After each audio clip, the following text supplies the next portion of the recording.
안녕하세요, 왕눈이입니다. 오늘 영상을 요약해서 말씀드리겠습니다. 투자는 미래를 읽는 것이며 드론은 미래가 될 것입니다. 드론 테마주에 묶인 회사는 네온테크, 하나에어로스페이스, LIG 넥스원, MC넥스가 있습니다. 위 회사들의 사업 보고서를 직접 살펴보아 테마성이 짙은지 확인하고 재무제표를 참고하여 재무 건전성을 살펴보겠습니다. 지금부터 드론 테마주 분석하겠습니다.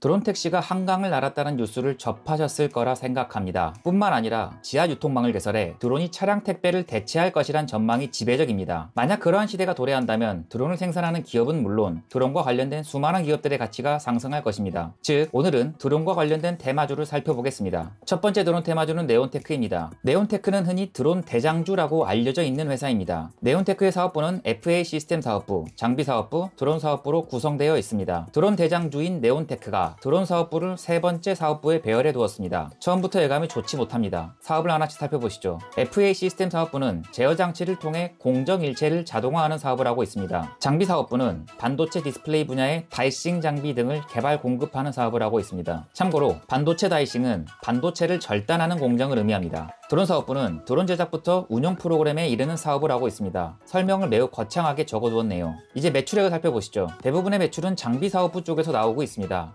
라고 적혀 있는 것이 반도체 절단 공정을 의미하는데 그 품목이 높은 매출액을 기록하고 있습니다. 자, 드론 사업부의 매출을 보시죠. 보이실지 모르겠습니다. 수출은 0%입니다. 정확히 0.00%이고 매출액은 0원입니다. 내수에서는 매출액이 있긴 하나 매출액 비율이 2019년에 고작 2.78%를 기록했음을 확인할 수 있습니다. 드론 대장주에 묶인 이유는 기업의 꿈을 보고 대장이 된 것은 아닌지 의문이 듭니다. 다음으로 네온테크의 재무제표를 살펴보겠습니다. 특별히 긍정적 수치는 없다고 보입니다. 다만 2020년 당기순이익이 적자를 기록했다는 점은 참고하셔야 될 것입니다. 두 번째 드론 테마주는 하나에어로스페이스입니다. 우선 하나에어로스페이스는 항공엔진, 방산, CCTV, 파워시스템, 산업용 장비, IT 서비스 사업을 하고 있습니다. 다만 항공엔진이 하나에어로스페이스의 진짜 사업이고 나머지 사업은 종속회사들의 사업이란 점 참고하셔야 합니다. 방산 부문의 매출액 비중이 45%로 가장 높았으며 항공엔진 부문에서 22%를 기록하고 있습니다. 한편 드론은 품목에서 전혀 언급되지 않았습니다. 실제 사업 보고서 어느 부분에서도 드론에 대한 언급은 없었습니다. 과연 드론 테마주에 들어갈 수 있는지 의문이 있습니다. 다음으로 하나에어로스페이스의 재무제표입니다. 건전한 재무제표의 표본이라 봐도 될 것 같습니다. 매출액은 연평균 9% 증가했으며 영업이익은 연평균 29%나 증가했고 당기순이익도 연평균 26% 증가했습니다. 한편 EPS는 한 주당 순이익을 나타내는 지표인데 EPS가 2019년 대비 2021년 2배로 증가했습니다. PER 또한 안정적으로 보입니다. 하나에어로스페이스의 PER이 약 10배인데 업종 PER이 41배입니다. 여러가지 따져볼 것이 있겠지만 일단 PER 수치가 좋아 보입니다. 세 번째 드론 테마주는 LIG 넥스원입니다. 바로 매출액을 살펴보시죠. PGM이 약 50 내지 60%의 매출액 비율을 차지하고 있습니다. 사업 부문이 영어 약자로 기재되어 있는데 살펴보고 넘어가겠습니다. PGM은 전쟁 무기를, ISR은 감시 무기 체계를, AEW는 전자전 체계 제품을, C4I는 통신 단말기, 무전기 등을 의미합니다. 한편 일단 전쟁 무기 회사, 즉 군수 회사인 것 같은데 드론에 관한 내용을 찾아봐야 할 것 같습니다. 4차 산업혁명과 연계하여 드론으로 향후 나아갈 길을 모색하고 있다고 합니다. 그렇다면 연구개발을 하고 있다는 뜻으로 보입니다. 연구개발 실적에 관한 기재를 찾아보았습니다. 보안 관계상 자세한 기재는 생략한다고 나와 있습니다. 실제 국방과 관련된 발명 및 연구는 국익과 연관되기에 국방에 필요한 발명은 비밀 발명으로 취급되기도 합니다. 아무튼 군수회사가 드론을 개발한다면 전투용 드론이지 않을까 추정됩니다. 다음으로 LIG 넥스원의 재무제표입니다. 재무 상태가 건전해 보입니다. 매출액, 영업이익, 당기순이익 모두 꾸준히 증가하는 모습을 보여주고 있습니다. 특히 2020년 EPS 대비 2021년 약 2배가량 증가했습니다. PER 또한 15배를 기록했는데 업종 PER이 42배입니다. PER 수치도 괜찮아 보입니다. 마지막 드론 테마주는 MC넥스입니다. MC넥스는 카메라 모듈 회사라고 직접 얘기하고 있습니다. 매출을 보더라도 카메라 모듈이 약 70%의 매출액 비율을 차지하고 있습니다. 한편 사업 보고서에서 드론과 관련된 내용은 전혀 검색되지 않았습니다. 카메라 모듈은 드론의 필수 구성은 아닙니다. 물론 카메라 모듈이 있다면 다방면으로 활용될 수 있을 것입니다. 것입니다. 다만 카메라 모듈이 드론의 필수 구성이 아니라는 점에서 과연 드론 테마주라고 불릴 수 있을까라는 의문이 생깁니다. 다음으로 MC넥스의 재무제표를 살펴보겠습니다. 영업이익이 매해 반토막이 나고 있습니다. 당기순이익도 감소 추세라 보입니다. 회사가 무너지고 있는 것은 아닌지 걱정이 됩니다. 오늘은 드론 테마주에 대해 살펴보았습니다. 드론 테마주로 묶인 회사는 네온테크, 하나에어로스페이스, LIG 넥스원, MC넥스가 있었습니다. 드론 대장주인 네온테크는